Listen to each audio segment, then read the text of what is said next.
Hi guys, සියලුම දෙනාට සුබම සුබ දවසක්. ඔගොල්ලෝ අදත් මේ සම්බන්ධ වෙලා ඉන්නේ L Tube Flex and Beta විශ්වාසයත් එක්ක. ඉතින් අදත් සුපුරුදු පරිදි වීඩියෝ එකක් ගෙනලා තියෙනවා. ඉතින් අපේ ගුරාමි ටැංක් එකේ කියන්නේ මේකේ ගුරාමි වර්ග දෙකක් ඉන්නවා. ජෑම් ගුරාමි, යෝධ ගුරාමි කියන වර්ගය. ඉතින් ඒ වර්ග දෙක අද පොඩි සයිෆන් එකක් දාලා, ඒ කියන්නේ සයිෆන් කියන්නේ ටැංකිය සුද්ධ කිරීමක් තමයි කරන්නේ. ඉතින් වීඩියෝ එකට ගිහින් බලමු. ඔයගොල්ලෝ බෙල් අයිකන් එකත් ඕල් දාලා channel එක subscribe කරලා තියාගන්න. අපි දිගටම මේ වගේ වීඩියෝස් නරඹමු.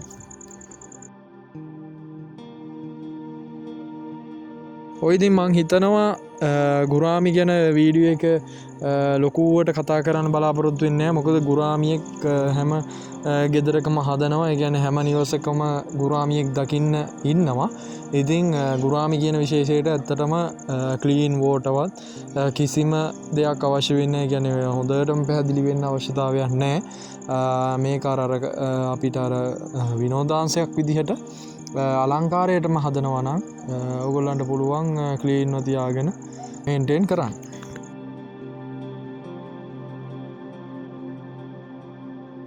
ඔය ඉතින් මේ ටැංක් එකේ ඉන්න ගුරාමි ප්‍රමාණය ඇත්තටම කිව්වොත් ටිකක් ලොකු මසුන් ප්‍රමාණයක් ඉන්නවා.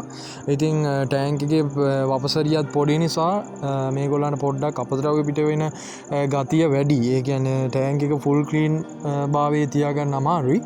ඉතින් ඒකට කරන්නේ සාමාන්‍යයෙන් දවස් 7කට වගේ සතියකට වරක් වතුර half to half රීෆිල් කරනවා. ඒ කියන්නේ භාගයට භාගයක් වතුර සයිෆන්ම කරලා, ඒ කියන්නේ අඩිය සයිෆන් කරලා වතුර නැවත පුරවන්න පුළුවන් ඒ තිබ්බ ප්‍රමාණයට. ඉතින් ඒක තමයි වඩාත්ම සුදුසු වෙන්නේ. මොකද කීප දෙනෙක්ම කරගන්න වැරදි වැඩක් තියෙනවා. ඒකත් මම මේ වීඩියෝ එකේදීම කියන්නම්. මාළු ඉන්න ටැංක් එකේ සියලුම මසුන් වෙනත් බාස්කට් හෝ බේසන් හෝ භාජනවලට අල්ලීමෙන් පසු නැවතත් ටෑන්ක් එකේ අලුත් ඒ කියන්නේ නිව් ක්ලියර් වෝටර් එකක් වතුර එකක් රීෆිල් කරලා ඒකට එකපාරට අර මසුන් ටික අල්ලලා දානවා. එතකොට මේ මසුන් ජීවත් වෙයි. ඒ වුණාට අර ස්ට්‍රෙස් ගතිය, ඒ කියන්නේ මාළුන්ට ජීවත් වුණ පරිසරය ඇත්තටම නැති වෙලා යනවා. ඒක නිසා වැඩි සැලකිල්ලක් දක්වන්න භාගයට භාගයක් සයිපන් කරලා වතුර පුරවන්න.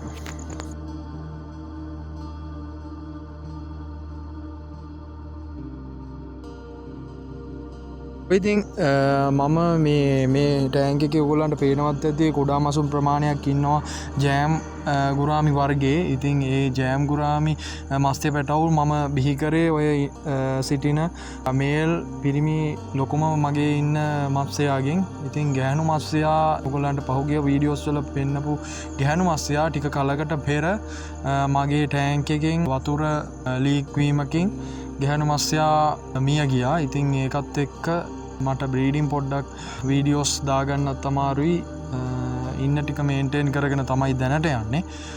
ඉදිරියට මගේ ප්ලෑන් එකක් තියෙනවා. මේ මසුන් කීප දෙනාට එකක් විශාල ස්ටොක් ටැංක් එකක් ගහලා ඒකට මේ මසුන් කීප දෙනා දාලා බ්ලඩ් ලයින් එක ක්‍රොස් කරලා බ්‍රීඩින් ටික නැවතත් ආරම්භ කරන්න.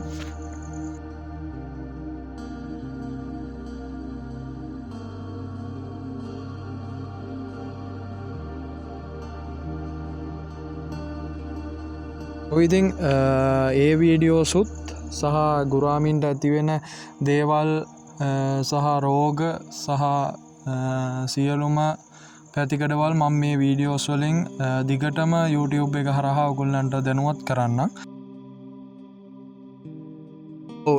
ඉතින් අපි ගුරාමින්ට ලබා දෙන ආහාර පිළිබඳව කතා කරොත් අපි උදේවේල මේගොල්ලන්ට හයි ප්‍රෝටීන් සමග පැලට් එකක් ලබා දෙන්න පුළුවන්. ඒ කියන්නේ ඇට වර්ගයක් ඕන එකක් හයි ප්‍රෝටීන් තියෙන ඒ වගේ දෙයක් කලර් කෝඩ්ස් හැදිලා ඉක්මනට එන්න. හැබැයි ප්‍රධාන වශයෙන් ඕගොල්ලන්ට පුළුවන් ක්‍රමයක් තියෙනවා නම් ඇත්තටම හවස් වරුවට ඕගොල්ලන්ගේ ගොවිපළවල් හෝ නිවාසාවට තිබෙන අලකොල හෝ වෙල්ලාශ්‍රිතව තියෙන අලකොල ඒවා හරි ගිනිතිල්ල හෝ බතල එවැනි ශාකමය ආහාර ලබාදීමෙන් මත්ස්‍යයාගේ ජීවභාවය, ඒ කියන්නේ මත්ස්‍යයා ජීවත් වෙන කාලවකවානුව දීර්ඝ කරගන්න පුළුවන් හොඳ ඇක්ටිව් මාළුවෙක් විදිහට මෙයාව අපිට තියාගන්න පුළුවන් ඩිස්ප්ලේ ටැංක් එකකෝ සහ ඔයගොල්ලන්ගේ පොන්ඩ් එක ඒ වගේ. ඉතින් තවත් දෙයක් අමතකුණා කංකුම් වගේ දේවලුත් ලබා දෙන්න පුළුවන් කංකුම් වලට වඩා සුවිශේෂී කියන වැඩි මාසාව කංකුම් වලට. ඉතින් මං කංකුම් ඒ වගේ දේවල් හවස් වරුවට ලබා දෙනවා. සාමාන්‍යයෙන් අලකොළ වගේ විශේෂ වලට ටිකක් ප්‍රිය කරනවා. ඒ වගේ ඔයගොල්ලන් ලබා දෙන්න පුළුවන්. ඒක තමයි මගේ මතේ උදේ වේල හයි ප්‍රෝටීන් සමග පැලට් එකක් හවස් වරුව ශාකමය ආහාර ලබා දුන්නොත් කලර් කෝඩ්ස් වැඩි, මාළුවගේ පාට වැඩි, මාළුවගේ ආයු කාලය වැඩි වෙනවා ශාකමය ආහාර ලබා දුන්නොත්. ඒ ගැන සැලකිලිමත් වන්න.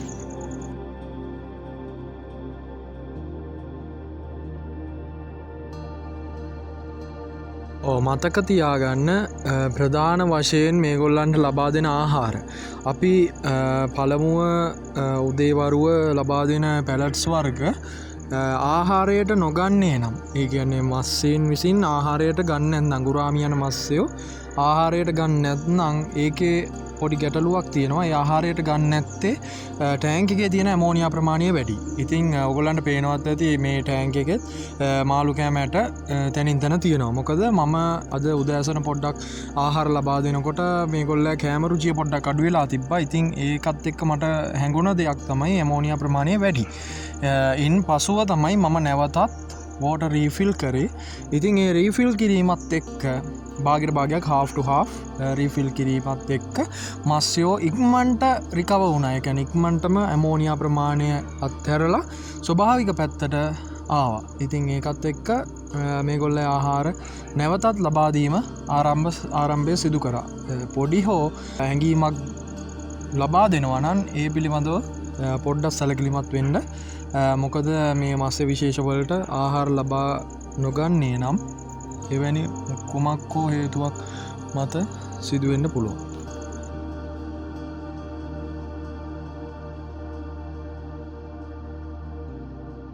ඉතින් ඔය දිස් වෙන්නේ අද දින. ඒ කියන්නේ ඊයේ දින මම මේ වෝටර් චේන්ජ් එක සිදු කරාට පසුව අද දින ඊට පහුවදා මේක ක්ලීන් භාවය සහ මාළුන් ඒගොල්ලන්ගේ නිදහසේ පීනනවා. ඉතින් මං හිතන විදිහට වර්ෂාවත් එක්ක තමයි ඇමෝනියා ප්‍රමාණය හෝ නයිට්‍රේට් ප්‍රමාණය වැඩි වෙලා තියෙන්නේ. ඉතින් ඒක ගැන සැලකිලිමත් වෙලා මම ඉක්මනට වතුර ටික ඒගොල්ලන්ට ලබා දුන්නා ක්ලීන් වෝටර් ටික.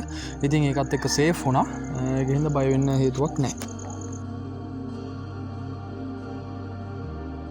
ඔය ඉතින් ගුරාමි වගේ විශේෂ හදන කට්ටිය ඉන්නවා නම් ඒගොල්ලන්ට ආස කට්ටිය ඉන්නවා නම් මං හිතනවා මේ වීඩියෝ එකෙනුත් පොඩි ප්‍රයෝජනයක් හරි ගන්න ඇති කියලා. එහෙනම් වීඩියෝ එකට ලයික් එකකුත් දාලා, ගැටලුවක් තියෙනවා නම් කමෙන්ට් එකකුත් දාලා channel එක subscribe කරලා තියාගන්න.